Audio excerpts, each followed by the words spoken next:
You know, when you're asking that there are so many things and what is it that needs to be done, I'm reminded of the time when Mahatma Gandhi returned from South Africa to India. And he had been in South Africa at the center of a civil movement for quite a while, almost 2 decades, more than 2 decades. In between, he had kept coming to India to attend Congress sessions and to visit and these things. But there was not much depth in those visits. So finally, when he left South Africa for good and landed in India in the middle of the second decade of the last century,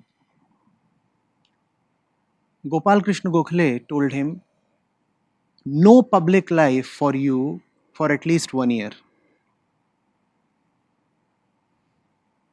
Yes, you have been an outstanding leader in South Africa and you had victories and you have the capability to mobilize people and rally them behind you. But no public life in India for you for at least 1 year. Just abstain. Observe, watch, travel, no. First of all, read this country. Because there are just too many things at too many places. You cannot blindly rush into anything. At the same time, you cannot wait for long, Gandhi. You are already in your 40s. You are already in your 40s and you are well equipped to do something. The kind of experience, the repository that you have cannot be allowed to go waste. It must be put in the service of the nation. But it cannot be immediately rushed. So have some kind of a sabbatical for 1 year.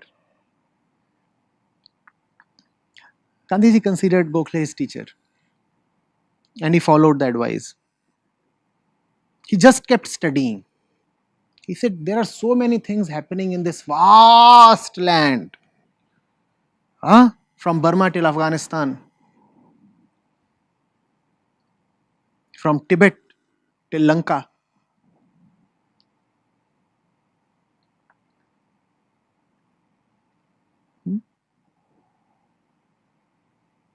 And then he started to get a handle on things. Then came the Champaran movement. It's not that he had consciously selected to be in Champaran. That too was a kind of an accident. But then when you are prepared, then very solemn accidents happen with you.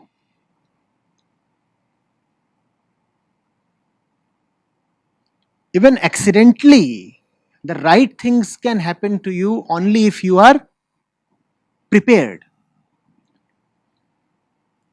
So Gandhiji knew that there was something that needs to be done, but I don't yet know what is it that needs to be done. Just like your question, there are so many things happening everywhere. It's a very vast country. It's a subcontinent. What do I put my hand into? So he was reading, he was meeting people, he was traveling extensively, he was studying the Indian landscape.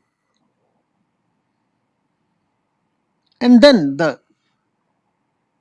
accident happened. Somebody from a god-forsaken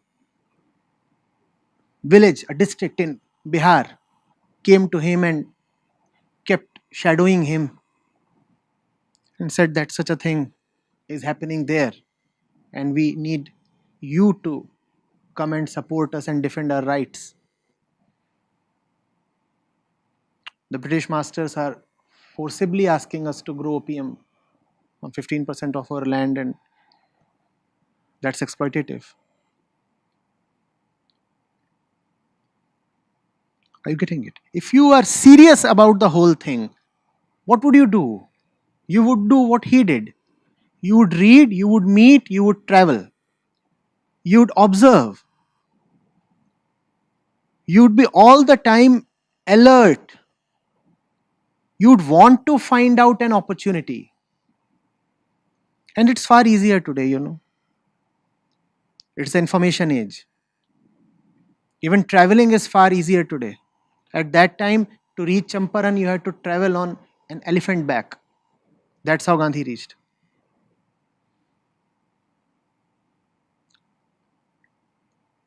Today, all these things are available. You can fly to the Amazons if you want to. And you don't need to fly because all the information is available. The videos are there, the perspectives are there. What is it that you want?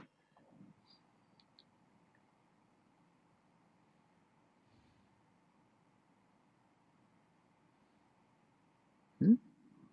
So, your sincerity is judged by all the background work that you are doing. You cannot say you want to do good to the world. You cannot say that, for example, you are very concerned with climate change and you do not know the scientific basis for all that is happening. You cannot just rush into some activity or the other. You cannot become a social media warrior or a placard soldier without knowing the fundamentals. Don't you want to study the science first? Don't you want to know what kind of actions are best suited if you want to fight this catastrophe? And if you do not know what action is best suited to fight it, how are you taking any action? I'm asking you, with no bias against tree plantation, how do you know that planting trees is the best way to counter this menace? Do you have the numbers? Without having the numbers, why do you just want to offer a nominal service to the cause?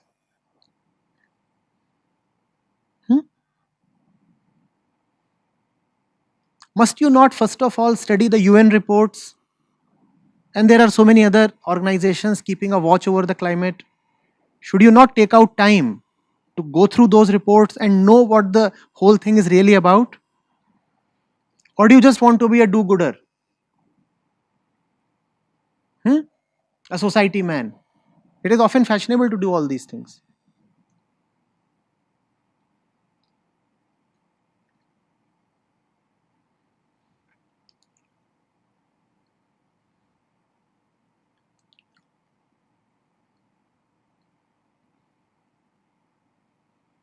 Study. And then act with total commitment and determination. If your action is founded on the basis of understanding, then your action becomes irreversible. But if your action is coming from some flimsy point, then such action has no momentum. It doesn't have longevity because it doesn't have sincerity really.